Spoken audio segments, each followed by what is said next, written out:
Hey everyone, my name's Nate. Welcome to my channel. Today we're going to be taking a look at this guy, brand new product from BetaFPV Hobby. It's the Beta75 Pro, 75mm drone with these guys, tiny 7mm brushless motors.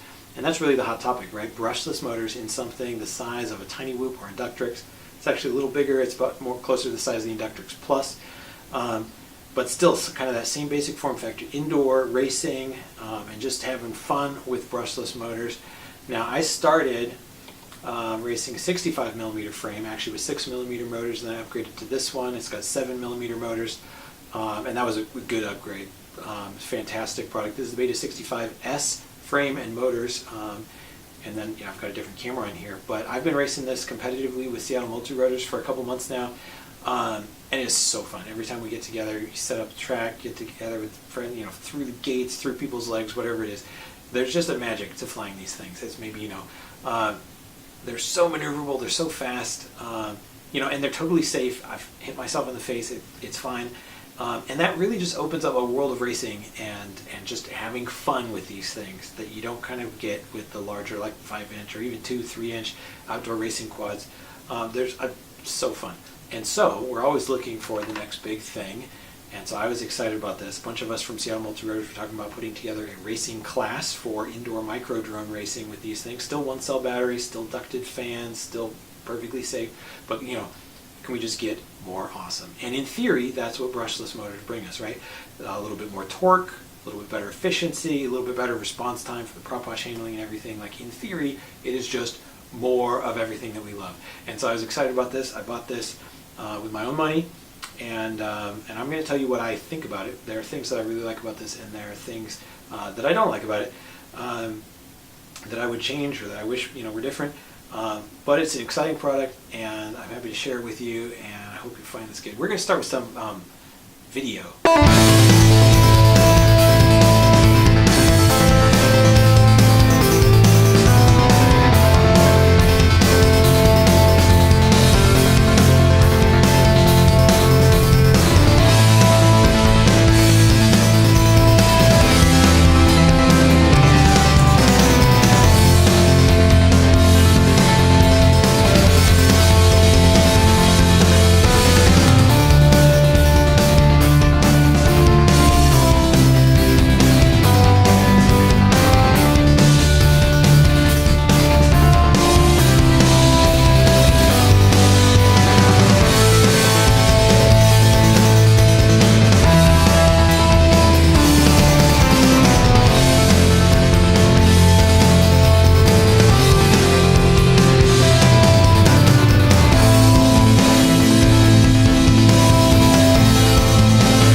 Take a closer look at what we have here.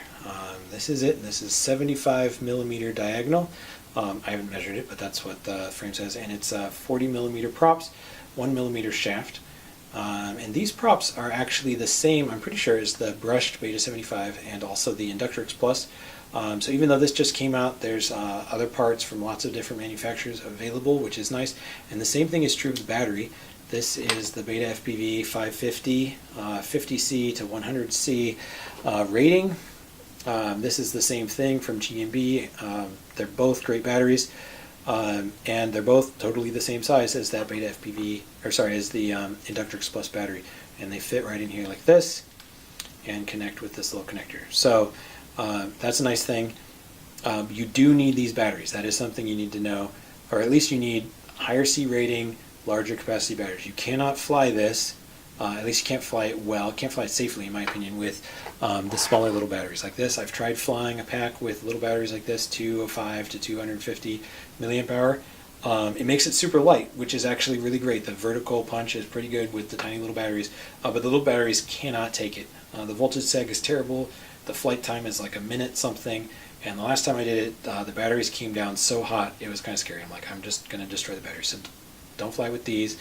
Plan on getting, or if you already have, good 500, 550, something like that, higher C rating batteries because you need it for the power of this thing. Now that's going to affect the weight, and that's not a great thing in and of itself, but we'll talk about that. As far as durability, the frame, as you can maybe see, is a little bit flexible, and that's actually a really good thing in my opinion. Like in theory, it's not going to be the best for performance in the air, right, if it's deflecting a little bit, but in practice, durability really matters, and it just kind of absorbs the impacts really well. I've only broken one prop so far, knock on wood, and I didn't break the frame, so I'm pretty happy with that.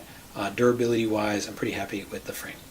So speaking of durability, let's take a look at these tiny little motors. I don't know if you can see in here the brushless motor. It's about the same width as this kind of center core of the propeller, and it is connected to the bottom with tiny little screws. Now, I've got tape on here, and you might ask, why is that? Well, I don't know if you can see, but inside of here there is a tiny little washer, pressure fitted over the shaft. And normally you'd have a C-clip here, or even a screw, but it's just too small, I think, for either of those things. Either way, that's all that's holding the motor bell on. That and the magnets, of course. So it hasn't happened to me, but a few friends have already reported that in a crash, you can actually have these bells come all the way off, and inevitably this clip is going to get completely lost. So I put tape on these things. I don't know if it'll help. Alright, before we continue, I want to give a really quick update. I did go out over the weekend and do a bunch of racing. I hit a gate, and look at this. The bell popped right off. I was able to keep the clip, which is good because of the tape that I showed you, and I was able to put it back on, but what a pain. And I've talked to other people who have this same drone. It has happened to all of them. I'm pretty sure. One guy, it's happened to all of the motors, and he's lost all of the clips. And you can put them back on. The magnets will hold it on well enough to fly, but as soon as you hit something, it's going to pop off again. And so this is a major issue with this first batch of Beta75 Pro drones. And I checked on the BetaFPV website, and look at this. So their solution, as you can see here, is to release an upgraded motor with that retaining clip laser welded in place. And so the idea is to make it so that the bell is permanently attached and cannot just pop off in a crash. And I don't know if they're going to do anything for those of us with the original motors, please BetaFPV, but the new motors, if you're getting a new one, you want to make sure you get those upgraded motors. And have they changed anything else? I don't know. It says upgraded version. You can see on here there are other differences. So maybe they've made other improvements. I'm not sure. And we'll also talk about durability with the camera. So let's go ahead and take the cover off. Alright, so two tiny little screws, and the canopy comes off here, and you can see what is underneath it. What we've got here is the camera plate, which is attached here to the video transmitter, and that's actually in a plastic mount here, and there's flexible wires underneath connecting the camera and transmitter to the flight controller. It does have the Betaflight OSD, which is awesome, and they've improved the design of this board some, but not enough in my opinion. They used to have this board connect to the flight controller with little header pins. A friend of mine had that, and of course it wasn't long before that became weak and he kept losing video in performance. So it sounds like they responded to feedback on that. So kudos to BetaFPV for listening to feedback. They've put this mount here so that when the camera moves, it doesn't affect or doesn't break the connection with the flight controller, and that's good. What's not as good is it's still connected here rigidly to this frame, and it looks all protected when it is in here, but when you're flying really fast forward, you're going to be pitched like this, and you're going to hit the camera eventually. And this can actually bend back, and you can bend it forward again. I don't know if you can see, but there's tiny little header pins here which connect electronically this board, and you bend these back and forth enough times, it's just going to weaken. So a better, stronger design, or at least more durable design, would be to have the camera connected only with flexible wires, sort of soft mounted. If you compare that to what I've been using on this drone, it looks like the camera is just sitting out here. It looks like it would take all sorts of damage, but actually these cameras are super tough. This is the Wolf Whoop camera. I used to have the BetaHOT camera on here, which is similar. So the camera doesn't look protected, but actually when it takes an impact, this canopy just kind of deflects and springs back, and there's no hard connection to be broken. And then I sweep these antennas back like this to keep them out of the way. So I have crashed this thing many times. really hard crashes, and it has stood up really well. And so this one, the video transmitter actually went out, and BetaFPV is sending me new ones. So they've got great customer service. I look forward to getting the new one. In the meantime, I'm probably going to put a different camera in here and fly it around some this weekend. Sure, just really quick. As you saw, I did change the camera in VTX so that I'd be able to fly in that race. And it has a little bit more up tilt than the other one, and that's how you can tell the difference. So in the flight videos, in this review, if you can see the prop cards, it's the original camera in VTX, and if you can't, it's this one. Let's go ahead and throw it on the scale. This is just a simple kitchen scale. It's not super accurate, but it should be accurate enough for this. The drone by itself, no battery. This is coming in at 28 grams. And if we put the battery on here, we got 14 grams. So your all up weight is going to be, 42 grams total. And that's what you got with this. Now, just for comparison, what I'm used to flying is my 65mm Beta75 frame, 7mm motors, and this guy comes in at 25 grams, and you throw in one of the little gumstick batteries, 30 grams is your all-up weight. So that's the difference between these two. And now before we continue, I do want to say just a little bit about the software setup. Mine came with completely stock BLHeli and Betaflight firmware settings, and those settings are just not designed for a drone anywhere near the size or characteristics of this one. And so this drone, to get it to fly well, does require a fair amount of tweaking. And mine, it's not a matter of flying well. I literally couldn't get off the ground. The motors would not start spinning, or sometimes they would and sometimes they wouldn't, and sometimes I'd give it more power and the ESCs would reboot. It was crazy. I thought something was wrong with it, but it turned out to be just software settings. So if you have a problem like that, what you got to do is come in here into the BLHeli configurator, and what you want to look for is the setting called Startup Power. My understanding is this controls how much power it can give the motors when rapidly increasing throttle, and so that includes the initial startup. And if the number's not high enough, it literally won't get over that initial hump to start spinning. So increase it one notch at a time until that problem goes away for you. You don't want to go too crazy with this number because I believe it can cause oscillations, but that solved the problem for me. While you're in here, you'll also want to update the firmware to the latest version. For me, that was version 16.7, and without it, turtle mode didn't work. And then there's a lot I could say about Betaflight, but I don't have time right now, and I feel like these settings are still a work in progress. So instead, I'm going to leave some suggestions in the comments below. If you've got one of these, take a look at that, and I hope it's helpful. The next thing I wanted to do was a vertical punch-out test, and it was raining outside, so I just did it in my basement. But this is the Beta75 Pro with one of those 550 milliamp hour batteries, freshly charged to 4.2 volts. I'm plugging it in for the first time, and we'll see what it can do.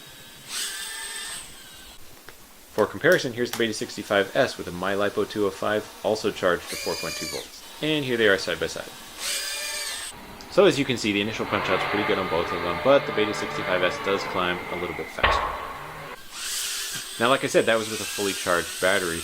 I did it a few times. Here I am hovering after less than 30 seconds of flight, and watch this. See how much slower it is than the first one? Once the voltage starts dropping off, you really lose a lot of power with these, much more so than with my brushed group. One thing that's really great about having brushless motors in a drone this size is that you can run DSHOT, which means you can set up DSHOT commands in Betaflight. So that includes using your motors as a beeper. Another great use of DSHOT commands is turtle mode. It's called flip over after crash in Betaflight, and it basically reverses the direction of the props temporarily to flip you back over. And I have to say, I really like the way it lets you control both the direction and the intensity of the flip. And in a drone this size, flying around obstacles, you're going to end up upside down all the time. Such a great feature to have, and because the fans are protected, it's almost always something you can do. There's very little risk. Alright, I hope that was all useful information for you, but you're probably wondering, what do I think? How does it fly? Do these brushless motors bring a new level of awesome to micro drone racing like I was hoping? And to answer that question for myself, I've actually let a fair amount of time pass since I started this review. I've put a lot of packs in it, I've done a lot of tweaking, I've flown it indoors and outdoors, and I've taken it to 3 multi-GP races. So I've flown the track, I have competed with this, I've compared my times, and my crashes and my overall feel of flying it and everything. So I feel like I can give a definitive answer for myself and for what I want out of a drone like this. And so the question is this better than my 7mm brush drone? No. It's not better, it's different. This is a much heavier drone. It's not heavy overall, but compared to this it is. And that would be fine if it also had the thrust increase proportional to its weight. And it does not. In the thrust punch-out test, we saw that the brush drone still climbed faster on a fresh battery, and on a halfway drained battery, this one's just way faster. And you can tell that when you're flying. In the races, there was a couple times where I'd come through a gate like this, and then turn around, and I would accidentally lose a little bit too much altitude, and then just have to kind of climb up like this. And it just should not be that much of a struggle. And the issue is your voltage really starts to sag once you get into the flight. If you are used to flying your OSD, and when you see 3.2, 3.1 volts, right? Like I used to think, oh crap, I gotta land, I don't want to hurt the batteries. If you do that with this, you will fly a very short flight because most of your flight is going to be scraping the bottom of that voltage range. And it's not like these are bad batteries. I've gotten 4+ minute flights out of these batteries, and even flying super high speed, I've gotten 3-minute flights, or at least 2:30 if you're really pushing the throttle. It's just the voltage really sags, and when it does, you don't have that power to climb, and you also don't have that power to corner. So inside of the house, for example, my house isn't that big, and so they both accelerate really fast. But I feel like I can actually go faster with this one, because this one I've got to start slowing down sooner, and this one I can just whip around the corners. Now, to be fair, this 7mm drone is super awesome. It's super dialed in. The balance of thrust and weight is so good. The bar is really high. But I expect a lot of this. And does it fly? Yes. Is it fun? Absolutely. I'm going to include a video after this showing how much fun I had with this at the park. But is it better for what I want, which is high-speed racing through tight gaps around sharp corners? And for that, unfortunately, I have to say no.